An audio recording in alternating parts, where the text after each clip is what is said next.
What is good, guys? Welcome back to Behind the Dugouts and welcome to the first episode in my new series called the AfterMatch. And these videos will be post my match reaction, where I'll take another look at the game, look at it a bit deeper, hopefully come with some more clearer thoughts, because we know the match reactions, they all are run off emotions, be that positive or negative.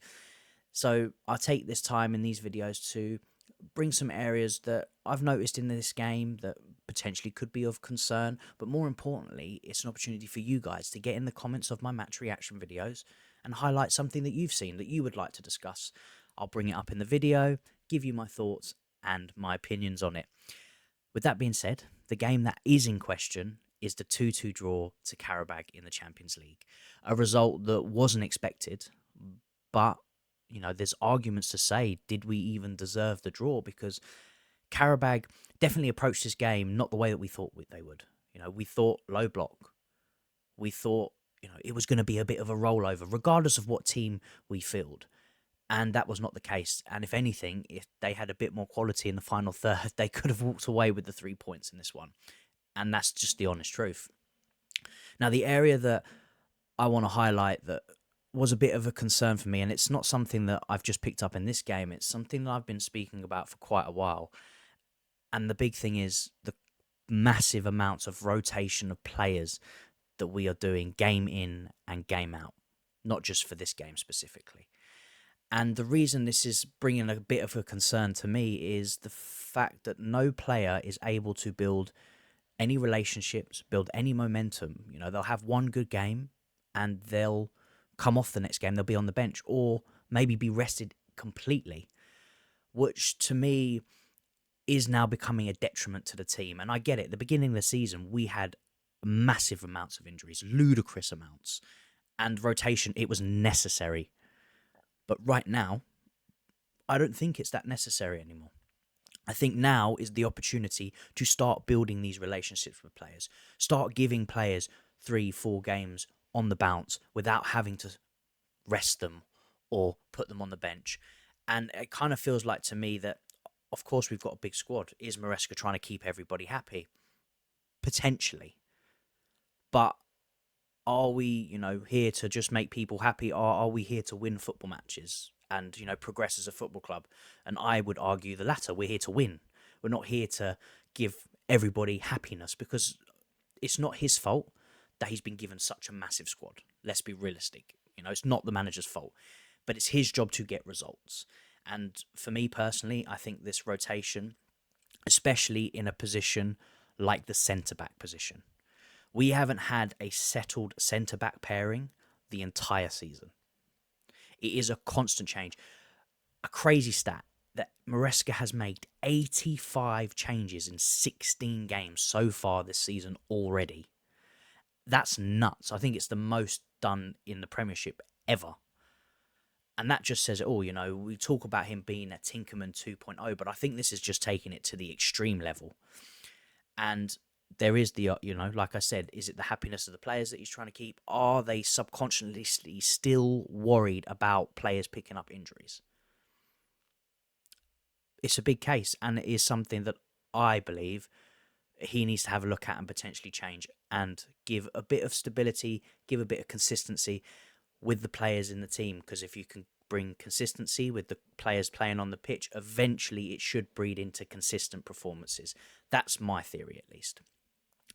And that's the area that I wanted to highlight, just this one in particular. Luckily for me, quite a few of you got in the comments below and did give me your thoughts and opinions on some of the areas that you picked up. So we're going to go through them now, starting off with my good friend Matt from the Stamford Sink. He's asked, will we ever have a consistent centre-back pairing? Again, leading into what I've just mentioned about squad rotation. And to be honest, Matt, to answer that question right now, I don't think so. I don't think Maresca knows exactly his strongest lineup, which could be a reason for the constant rotation. He's trying different pairings and things like that. But we've also seen the same pairing a few times. And for me, in this game, the Hatto and Tosin pairing didn't make sense to me at all, being that Hatto's not even a centre-back. He's a left-back. But I don't think Maresca has any plans of having a consistent centre back pairing. I think it's going to be a brand new not a brand new, but it's going to be a new centre back pairing again on the weekend against Wolves. Maybe a Chalobah and Fofana again. Maybe a Josh comes back in because again, I don't know what's happened with him. I don't know why he can't even get on the pitch right now, considering he was one of our better, if not the best centre back in form for like the last month or so. So no, I don't think we are going to see a consistent centre back pairing this season, if I'm going to be honest, which is crazy to think because it is an area that I think is vital to have consistency in, to have a pairing that's playing week in, week out. So appreciate that comment, Matt. That's my opinion on it. Again, drop in the comments below what you think. But yeah, like I said, I don't see a consistent centre back pairing coming anytime soon, to be honest. Next up, Chelsea Auntie. Is Lavia a lost cause? Look, this is a tough topic, man. A very tough topic. And it's not a topic that I even want to speak about. I did the preview for, obviously, for the Qarabag game, and Lavia was one of those players where I was like, look, you know, I'm not going to say too much. I'm going to keep silent on it. All I want is for him to get on the pitch, to have another game. Doesn't have to do much. Just build up your fitness, stay fit. And of course, within the first 10 minutes, he gets injured. And the news coming out, it potentially could be months. Lavia is a player that I think we really do need to look at now. And Fofana could be in this boat too if he then picks up another injury. He's obviously fit at the moment, but Lavia has not managed to go down the route of Reece James where it's not like we haven't managed his minutes. It's not like we haven't managed, his playing time. He has been in sporadically. We've eased him back in the squad and he's still picked up what potentially could be another long-term injury. And we've got a £58 million midfielder that we cannot use, or at least cannot use consistently. And it's so hard to say because I think Lavia is quality and I think the team is so much better with Lavia in it, especially when he's fit and on top of his game. But he's never fit and he's never able to get to the top of the game because the moment he gets just a smidge to that level again, he gets injured. And Lavia is starting to remind me of Jack Wilshere, a player that had so much promise, so much, the ceiling was so high, but he was just plagued by injuries and he never, ever reached that height and never did. And Lavia, for me, is starting to fit that bill. And it really hurts me to say it because I just want him to do so well. And I'm still going to, give him my support and, wish him a speedy recovery. But do I think we need to look for an alternative? Yes, I do think it's time to replace Lavia because this is not the first season, it's 3 seasons now where we just can't use him. And that's not good enough for the team because we are running our best midfielder into the ground because of it. Caicedo just can't get a break. And if we lose Caicedo, we are going to have big problems. I can tell you that now because he is the heart of this football club right now, at least in my opinion, the most important, influential player, even above Cole Palmer right now. So we do need to look for options. That's my opinion on it. Let me know how you feel. Next up, Lewis, FFB, football fans beyond. Mark Yu, not even as a sub. Acheampong can't get a whiff. We get confused with some of these things. It is frustrating, and I totally agree. I think, and I'll shout out Matt from the Stanford Sync on this one, the Mark Yu experiment is over. The moment Delap got back fit and back into the squad, that's it. It's done. Mark Yu was only brought in to aid us, and it's not like we even used him, to aid us until Delap got back. And now that he's back, I don't see Maresca using him. And for some reason, he prefers Tyreek George up front. And could it just be the fact that he scored goals? Potentially. That could be like the only reason. But you can't tell me that Tyreek George is a better striker than Mark Yu. I'm not having it. There are things that strikers need to have that Tyreek George just does not have. He does not have it, but Maresca still plays him there. And on the Achampon thing, this is more, I would say for me personally, the more frustrating out of the Mark U kind of thing, because I have a lot of hope and a lot of expectation of where Achampong will be by the end of the season. I said it, before the season start, that I expect him to not only break into the first team, to be a regular. And it's even difficult to say now with the way that Maresca's rotating things, but that was my vision for what Achampong could be this season. Having seen him played in the youth ranks, obviously seen him breaking through into the first team and having a good season last year, the fact that he had been our best defender, like I mentioned at the beginning of the video, for at least the last month or so, to not even get like you said, a whiff into the game, to come off the bench. He's literally just sit there. It's not an injury thing, because if it was injury, he wouldn't even be on the bench. But for him to not even get any minutes, and it's a slight concern for me, because we are now what you would say almost back to full strength in terms of centre backs. The only one out is Badia Shield.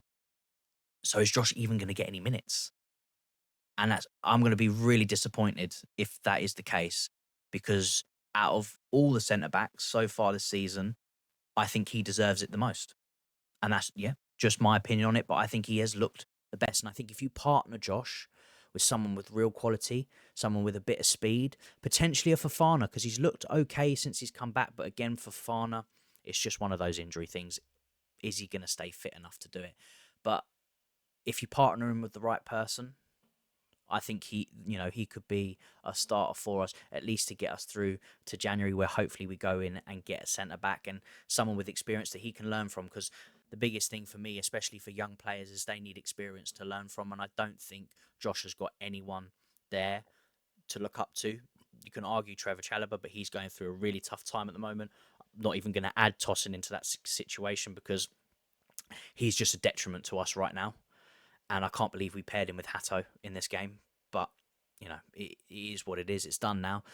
But, yeah, I get your frustration, man. I do get your frustration. And I think on the Mark U one, I feel like he's going to be out the door in January, potentially back to Sunderland. Although that's going to be the only place he can go. But, yeah, I think Mark U, like Matt says, the experiment is over for that one, unfortunately. Once again, thanks for your comments. Let me know how you feel about it. Next up, Jackie.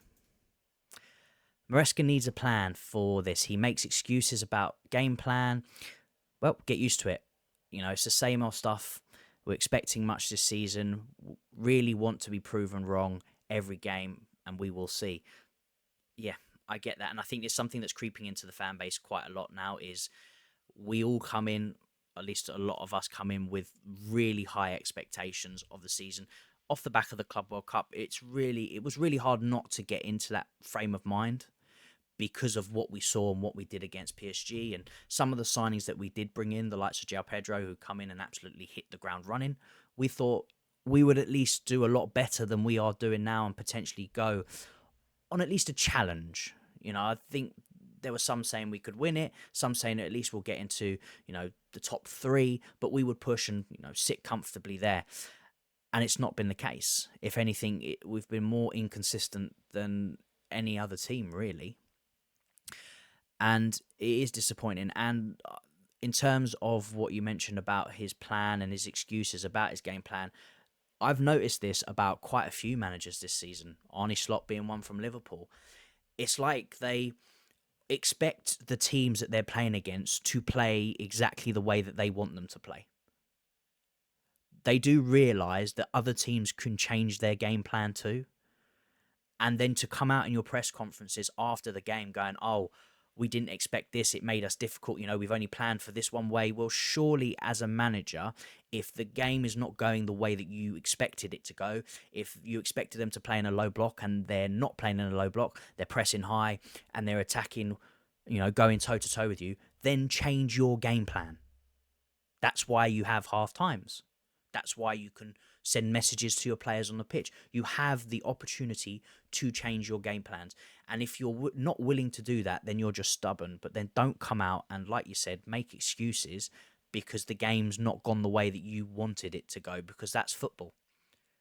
Like, he has the option to change mid-game, so does the other managers. If they've planned one way, and maybe they've seen, Qarabag, for instance, maybe they went in with the idea of a low block, but they looked at Chelsea and realised they were lacking a bit of confidence. The centre-back pairing wasn't as good and wasn't doing as well, so they felt like they could get at them and attack them. So they changed their game plan. They went more attacking. That's what managers do, and that's what top managers do. You don't just go in and hope that they're going to play the way that you want them to play. So the excuses, yes, in terms of game plan and stuff, and making excuses of things not going your way, that needs to stop. And that's not just for Maresca, that's for every manager. Just shut up, get on with your job, and do what you need to do. You're a manager of a top football club at the end of the day, at least my opinion. Lastly, Daniel Knight. This is a long one, so I'm going to stumble this one through this. So centre backs are not good enough. I'm going to sort of summarise it as I go through. He thinks that they're all average, doesn't rate any of them, which I think it's quite the consensus among the fan base. You get, a few, this player's, he's good, but it's the quality.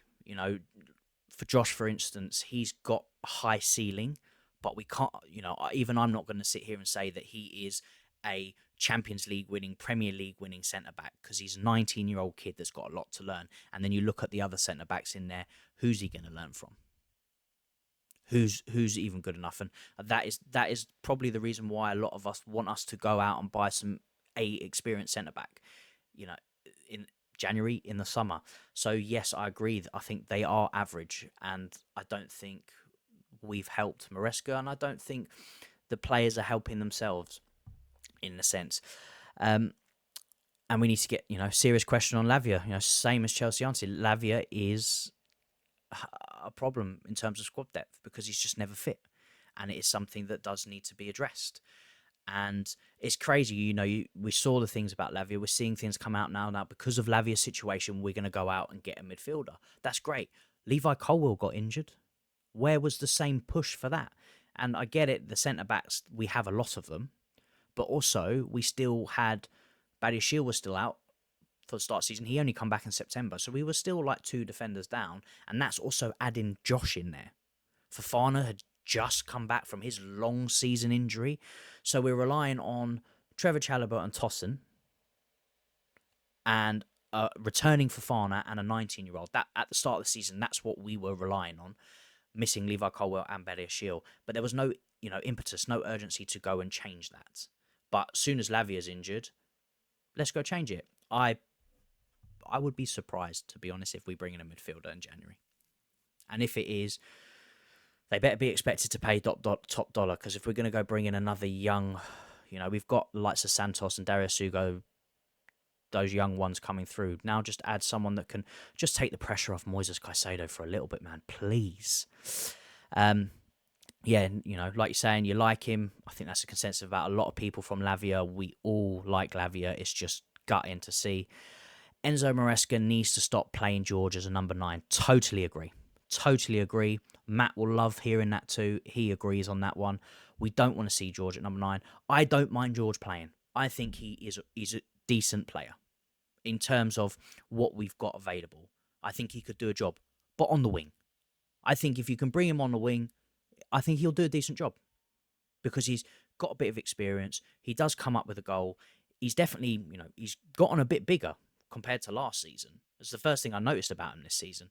But I want this number 9 thing to just stop. It just doesn't work. And we go and we play with 10 men straight away. It just doesn't work. Esteval needs to be starting because he makes the team better, makes stuff happen, and you want to see him in the Premier League. I can't disagree, to be honest. And we've had this discussion on Blue Lounge about managing Esteval. And though I understand the points that the likes of Matt and Mo were saying, Esteval, in terms of pressure and stuff, Esteval has shown enough to prove himself. Maresca's coming out saying that he is ready. If you feel that he's ready, then start him. Because he is he is our most dangerous threat in all the games that he's started. Even coming off the bench, he still provides energy. He still provides that little bit of magic, which we lack from all the players. João Pedro is not up to standard at the moment. I don't know what, he's just fallen off completely and probably needs some time out of the team, if I'm going to be totally honest. Garnacho, Gittins, they are finding their feet, but they're slowly finding their feet. It's taking them time. The only player in that attacking lineup who has come in and absolutely hit the ground running is Esteval. And it's the kid that's not played in any of the top 5 league, or I say Brazilian is quite a good league, but you know what I mean. He's come from a brand new league. He needs to learn the language. He's got so much adapting to do.